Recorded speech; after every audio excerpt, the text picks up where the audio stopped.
دوستو اسلام میں میت کے احترام پر کافی زور دیا گیا ہے اور میت کی تدفین کے حوالے سے کئی سارے احکامات دین اسلام میں موجود ہیں۔ میت کو اکیلا چھوڑنا کیسا ہے، اس حوالے سے آج ہم آپ کو ایک حیران کر دینے والا واقعہ سنائیں گے کہ ایک میت کمرے میں اکیلی تھی اور تمام لوگ اس میت کو چھوڑ کر چلے گئے، جس کے بعد کمرے میں ایک ایسا کرشمہ دیکھنے کو ملا کہ جسے دیکھ کر ہر کوئی سبحان اللہ پکار اٹھا۔ اس واقعے کی مکمل تفصیل جاننے کے لیے ہماری اس ویڈیو کو آخر تک ضرور دیکھیے گا۔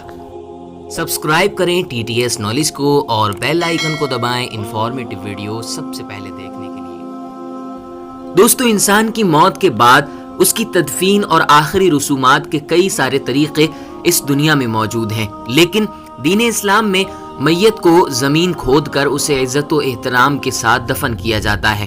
قبرستان اور میت کے حوالے سے اکثر و بیشتر ایسے واقعات بھی رونما ہوئے ہیں کہ انسان کی عقل دنگ رہ جاتی ہے۔ ایک ایسا ہی واقعہ مکہ مکرمہ میں بھی پیش آیا۔ ہوا کچھ یوں کہ مکہ مکرمہ میں ایک عالم کا انتقال ہوا تو انہیں عام قبرستان میں دفن کر دیا گیا اور کچھ عرصے کے بعد ایک اور شخص کا بھی انتقال ہو گیا۔ چونکہ عرب کا دستور ہے کہ ایک ہی قبر میں کئی لوگوں کو دفن کیا جاتا ہے، اسی لیے اس شخص کو دفن کرنے کے لیے اس عالم کی قبر کو کھولا گیا تاکہ اس شخص کو بھی اسی قبر میں دفن کر دیا جا سکے۔ لیکن قبر کھودتے ہی ایک عجیب و غریب منظر نظروں کے سامنے تھا۔ جی ہاں، قبر میں اس عالم کی میت کے بجائے ایک بہت خوبصورت لڑکی کی میت موجود تھی اور وہ لڑکی کسی یورپین ملک کی معلوم ہوتی تھی۔ یہ دیکھ کر لوگ بہت حیران ہوئے اور یہ خبر تھوڑی ہی دیر میں سارے علاقے میں پھیل گئی کہ فلاں عالم کی قبر میں ان کی میت کی جگہ ایک حسین لڑکی کی لاش ملی ہے۔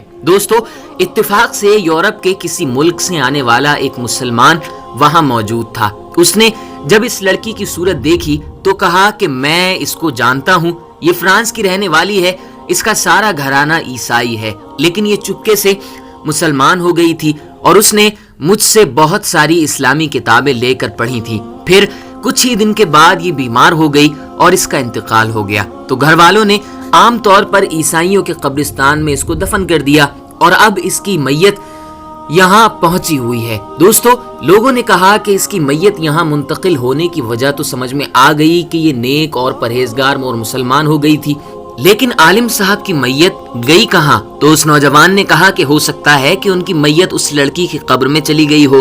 اس شخص نے کہا کہ میں اپنے کام سے فارغ ہو کر کچھ ہی دنوں میں واپس جا رہا ہوں، میں اس لڑکی کے ماں باپ اور اس کے گھر والوں سے مل کر اس لڑکی کی قبر کو کھول کر وہاں دیکھوں گا کہ آخر معاملہ کیا ہے۔ وہاں پر موجود لوگوں نے ان عالم صاحب کے گھر والوں میں سے ایک شخص کو اس نوجوان کے ساتھ بھیج دیا تو جب وہ شخص واپس پہنچا تو لڑکی کے والدین سے سارا قصہ بیان کیا۔ یہ سب سن کر وہ بہت حیران ہوئے، چنانچہ انہوں نے لڑکی کی قبر کھلوائی اور دیکھا کہ لڑکی کے تابوت میں اس عالم کی میت موجود تھی جو کہ مکہ میں دفن ہوا تھا، اور لوگ بہت حیران ہوئے کہ آخر یہ ماجرا کیا ہوا۔ دوستو جب یہ خبر مکہ پہنچی کہ اس عالم کی میت عیسائیوں کے قبرستان میں اس لڑکی کی قبر میں ہے تو سب یہ سن کر چونک گئے کہ لڑکی کا یہاں منتقل ہونا تو اس کے مسلمان ہونے اور نیک ہونے کی نشانی ہے، لیکن ان عالم صاحب سے ایسا کون سا گناہ سرزد ہو گیا کہ جس کی وجہ سے انہیں عیسائیوں کے قبرستان میں منتقل کر دیا گیا۔ چنانچہ وہاں کے لوگوں نے اس عالم کی بیوی سے پوچھا کہ تیرے شوہر میں ایسی کون سی بات تھی کہ جو اس کے ساتھ یہ معاملہ پیش آیا ہوگا؟ اس کی بیوی نے کہا کہ میرا شوہر تو بہت نیک اور نمازی تھا، تہجد گزار تھا، قرآن کی تلاوت کرنے والا تھا۔ لوگوں نے کہا کہ سوچ کر بتاؤ، کوئی تو ایسی بات ہوگی کہ جس کی وجہ سے یہ معاملہ رونما ہوا۔ بیوی نے غور کرتے ہوئے کہا کہ ہاں، اس کی ایک بات ہمیشہ مجھے کھٹکتی تھی کہ جب بھی اس پر غسل جنابت واجب ہوتا تو نہانے سے پہلے میرا شوہر کہتا تھا کہ عیسائی مذہب میں یہ بات بہت اچھی لگتی ہے کہ ان پر جنابت کا غسل واجب نہیں ہے، لیکن ہمیں سردی میں بھی نہانا پڑتا ہے۔ بس اللہ نے اسے عیسائیوں کے درمیان ہی پہنچا دیا جن کے طریقے کو وہ پسند کرتا تھا اور اسلام کے کسی حکم کو اچھا نہیں سمجھتا تھا۔ دوستو اس واقعے کو سننے کے بعد کئی ایک اہم سوالات اٹھتے ہیں کہ آج ہم لوگ پتہ نہیں کتنی ایسی باتیں کر بیٹھتے ہیں کہ جس میں احکام شریعت کی توہین ہم کر بیٹھتے ہیں، لیکن ہم بالکل پرواہ نہیں کرتے، لہٰذا ہمیں اپنی زبان کا استعمال بہت سوچ سمجھ کر کرنا چاہیے۔ اسی طرح مصر میں ایک پرہیزگار اور متقی شخص رہا کرتا تھا جس کی تقریباً 2 سال پہلے موت واقع ہوئی تھی۔ اس کے عزیز و اقارب اس شخص سے دور رہتے تھے۔ موت سے کچھ مہینے پہلے اسے کسی مہلک بیماری نے گھیر لیا اور اسے ہاسپٹل میں داخل کرا دیا گیا۔ ڈاکٹرز کے علاج کے باوجود وہ پوری طرح سے ٹھیک نہیں ہو پایا۔ ہاسپٹل میں زیر علاج ہونے کے دوران بھی یہ شخص اللہ کی عبادت میں مشغول رہتا۔ وقت گزرتا گیا اور اچانک بہت زیادہ طبیعت خراب ہونے کی وجہ سے اس شخص کی موت واقع ہو گئی اور یہ اس دنیا فانی کو چھوڑ کر چل بسا، جس کے بعد اس کے عزیز و اقارب اسے چھوڑ کر اس کی تدفین کے انتظامات میں مشغول ہو گئے اور اس کی میت کو کمرے میں اکیلا ہی چھوڑ دیا۔ کہا جاتا ہے کہ میت کو اکیلا چھوڑنا درست نہیں ہے، یعنی موت کے بعد جتنی جلدی ممکن ہو سکے میت کو دفنا دینا چاہیے۔ اس شخص کے رشتہ داروں نے اسے اکیلا چھوڑ دیا، لیکن جب ہاسپٹل میں کام کرنے والا ایک شخص اس کمرے کی طرف آیا تو اس نے اپنی آنکھوں سے دیکھا کہ 2 نورانی شخصیات اس میت کے سرہانے کھڑی ہوئی ہیں اور میت سے کچھ باتیں کرتی دیکھی جا رہی ہیں۔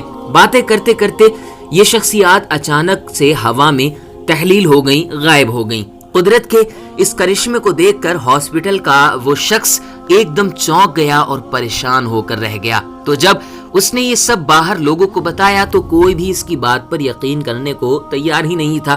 اب سوال یہ ہے کہ یہ 2 شخصیات تھیں کون؟ کیا یہ کوئی فرشتے تھے یا پھر کچھ اور؟ اس بارے میں کسی کو علم نہیں ہو سکا، لیکن ہاسپٹل کے اس آدمی نے یہ بتایا کہ اس نے اپنی آنکھوں سے 2 نورانی شخصیات کو دیکھا ہے۔ اس واقعے کی تصدیق کسی بھی طریقے سے ممکن نہ ہو سکی کیونکہ یہ واقعہ بھی ہم تک سوشل میڈیا کے ذریعے ہی پہنچا ہے۔ اس واقعے میں آخر کتنی حقیقت ہے اس بارے میں ہم تو کچھ نہیں کہہ سکتے۔ تو دوستو، کیا آپ کو یہ بات حقیقت لگتی ہے؟ ہمیں اپنی رائے کمنٹ سیکشن میں ضرور دیجیے گا۔ دوستو، اس طرح کے واقعات کا سامنے آنا کوئی اچنبے اور حیرانی کی بات نہیں، کیونکہ اللہ تعالیٰ اپنے نیک بندوں کے ذریعے عام انسانوں کو کئی ایک پیغامات دیتا رہتا ہے اور یقیناً اس واقعے میں بھی گہرا پیغام چھپا ہوا ہے۔ دراصل اس واقعے سے ہمیں یہ سبق ملتا ہے کہ ہم چاہے تندرست ہوں یا بیمار ہوں، ہمیں ہر حال میں اللہ پاک کا شکر ادا کرنا چاہیے اور اللہ کی عبادت اور اس کی بندگی یعنی کہ نماز کی پابندی کرنا چاہیے، اور خالق کائنات جس نے دنیا کی تمام چیزوں کو پیدا کیا، ہر چیز کو بنایا، اس کی کبریائی بیان کرنا چاہیے تاکہ اللہ تعالی ہمیں بخش دے اور ہم پر رحم فرمائے۔ رب العزت کی بارگاہ میں دعا ہے کہ اللہ پاک ہمیں شریعت مطہرہ پر عمل کرنے اور اس کے مطابق زندگی گزارنے کی توفیق عطا فرمائے، آمین۔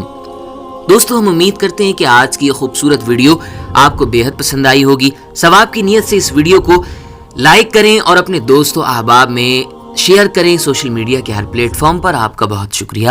ملتے ہیں ایک نیکسٹ ویڈیو میں، جب تک کے لیے اپنا اور گرد و نواح کے تمام ساتھیوں کا خیال رکھیں۔ خدا حافظ۔